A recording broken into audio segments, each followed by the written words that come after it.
Safe stretch. Today I'm going to share with you my brand new morning routine. It only takes a couple of minutes. You can do it directly on your mattress. It's what I do. I just wake up, throw the sheets off, and I do this routine directly on the mattress and off to the side of the mattress. We're going to address the largest muscle group in the body, the glutes, the trunk support of what's called psoas, and we're going to get all the muscles pretty much on the entire back side of the body toned and providing stability, providing better mobility, providing pain relief. Less talking, more doing. Let's get into it. Okay, so first thing we do, I call the Charlie Chaplin bridge, and it's what helps us engage our glutes. So whether you're on your yoga mat or you're on a mattress or not, it's okay. It's a very versatile routine. We can do it pretty much anywhere. But if we can, we lie flat on the ground, bend our knees, feet flat on the ground, and we take our feet a little bit wider than our hips, just a little bit. And if we can, we turn our toes out just a little bit. And that just helps us get into deep gluteal contraction. Now, of course, make adjustments if you need to. We never want to feel things in our joints. We never want to feel things in our bones. We always want to feel the stuff in our muscles. Take a breath in. As you breathe out, pull your pelvic floor up, squeeze your glutes. Try to give them a good contraction. And now press the floor or your mattress with your feet. Push straight down so that you feel your glutes contract. We go for about 5 seconds. You can take your hands, palpate your glutes, make sure they're toned. We lower down. Take a breath in. Take a breath out. Pull your pelvic floor up. Push straight down with your feet. Get your hips up. We hold for about 5 seconds. If you're on your mattress and you don't get a lot of height, that's okay. Don't worry. It's not so much about how high your hips go. It's about getting those glutes to tone. Lower down nice and easy. We'll do a couple more. Breath in. Breath out. Pull your kegels up. Try to tone your glutes first. If you can, push down with your feet. Get your hips up. So we're waking up and toning our glutes, the largest muscle group in the body. The glutes help us stand upright. They provide stability for the spine and the pelvis. Let's lower down. Let's do one more, please. Take a breath in. Take a breath out. Pull your pelvic floor into your body. Tone your glutes. Push straight down with your heels. I beg your pardon.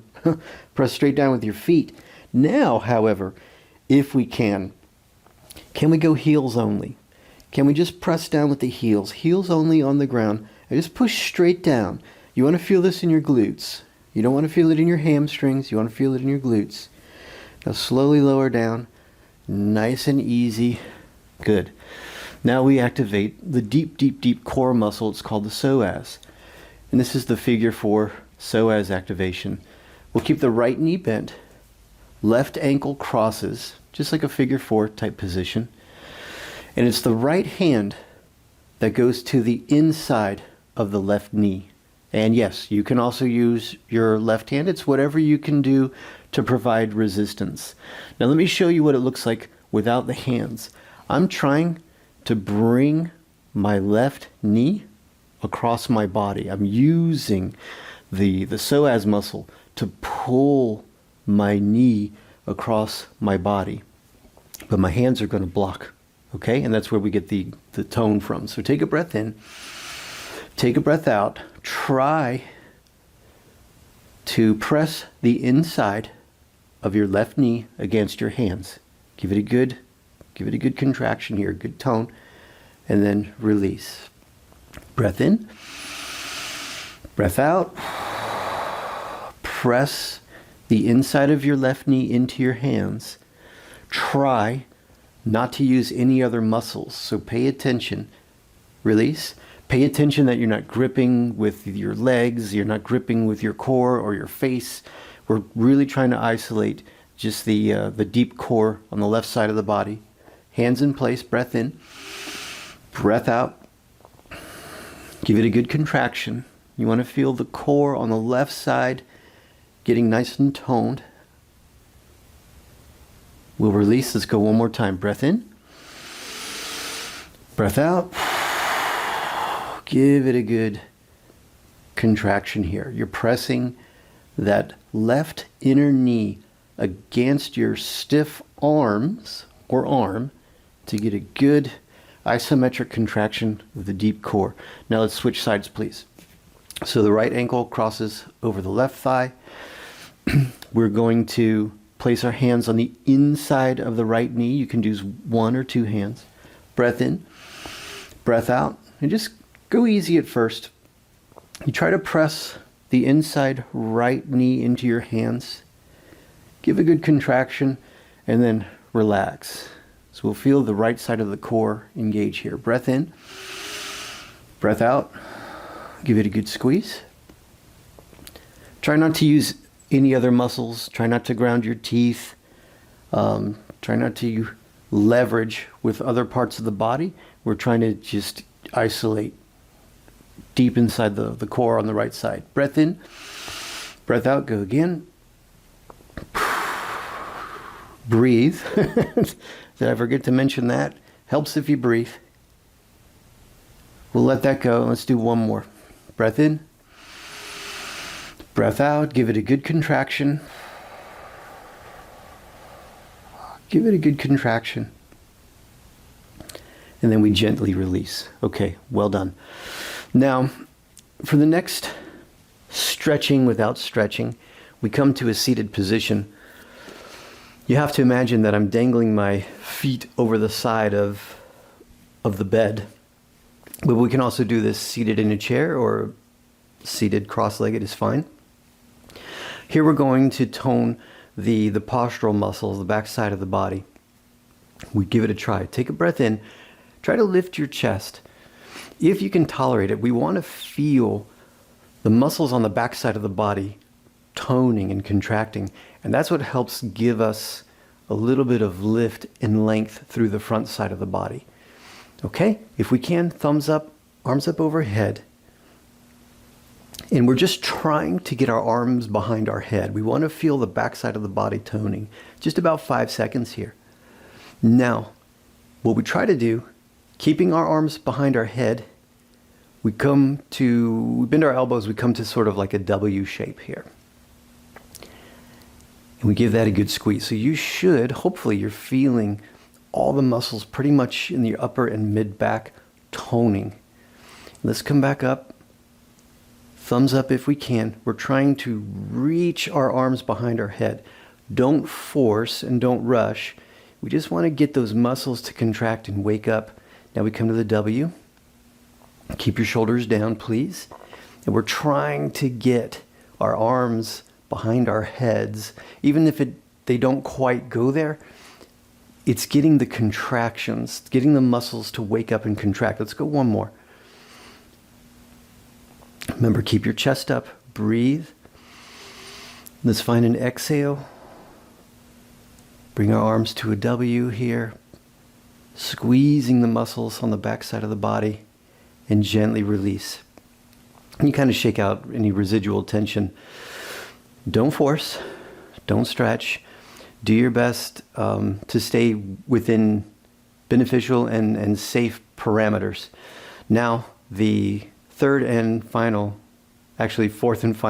exercise, I call it the downhill skier. So what I do, and you can try this too, is I will test my ability to hip hinge in the morning. So the hip hinge, I'm turning sideways that you can see. Keep your knees soft, keep your chest up, and we try to push our behinds back. Trace the legs with your hands, and then we stand up. This is how toddlers move. If you've ever seen a kid, a young child, get up and down off the ground, they push their butt back and they'll push their butt forward. So we're learning to keep the spine braced and move through the hips. Now, even today, right now, I'm feeling a little stiff in my low back, and sometimes when I wake up, I'm a little stiff in my low back. So I use the downhill skier. as a way to remedy that. Okay, so here's what we try. We've done the rearward shift a couple times. We see how it feels. Let's see now if it improves. So knees soft, legs about hip width apart, and let your knees bend and go forward a little bit. Lift your chest. So we're getting the back side of the body to tone. Now push your behind back just a little bit. We want to feel the muscles activate, and we try to bring our arms up overhead, thumbs up, just for about 5 seconds. In yoga, this is almost a chair pose, almost. Now we take an exhale, swing the arms behind us. It's like you're driving ski poles into the ground. Arms come up behind and you push your butt a little further back. So now it looks like you're downhill skiing. And we hold here and breathe here for about 5 seconds. Come up out of this position just a little bit. Swing your arms back overhead. We get into that sort of chair pose. Stand up and then relax. We're going to do that at least 2 more times. Soft knees, chest up. Now, if you cannot tolerate all this extension in your spine, that's okay. Keep your spine braced. Keep your core engaged. Follow the same steps. I need to extend my spine. So modify as to whatever is working for you. So chest up works for me. Push the behind back. You may notice that the second time it's a little easier, a little deeper. Arms up overhead. We just hold for about 5 seconds. We're trying to push the butt back, get the arms behind our head, forehead back, chin down. Now drive those arms behind you. Keep them straight if you can. Push your behind a little further back so you're downhill skiing with a little more intensity. We're toning the backside of the arms. We're toning the backside of the spine. We're toning the backside of the legs. If we can, stand up a little bit.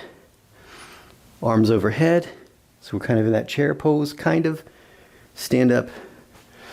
And we'll do a third and final. Okay? Let's go. Let's take the breath in. Let's take the breath out. Soft knees, chest up. Push the behind back. Arms come up overhead. So maybe you notice this third and final attempt.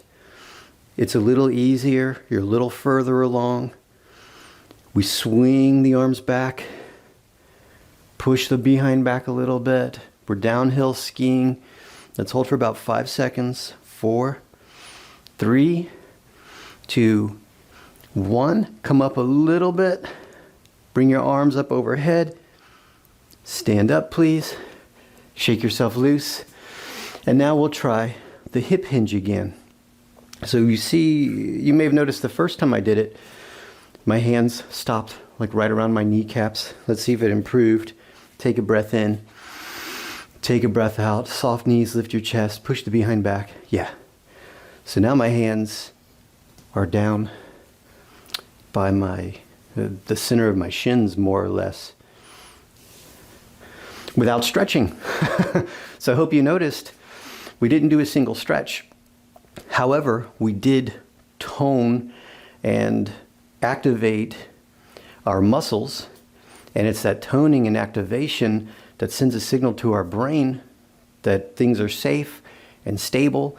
And when we feel safe and stable, we become more mobile and pain-free, or at least lessens pain and at least lessens stiffness. Awesome. I hope you got something from Safe Stretch today. If I don't see you sooner, I will see you later. Go forth and be awesome. Thanks.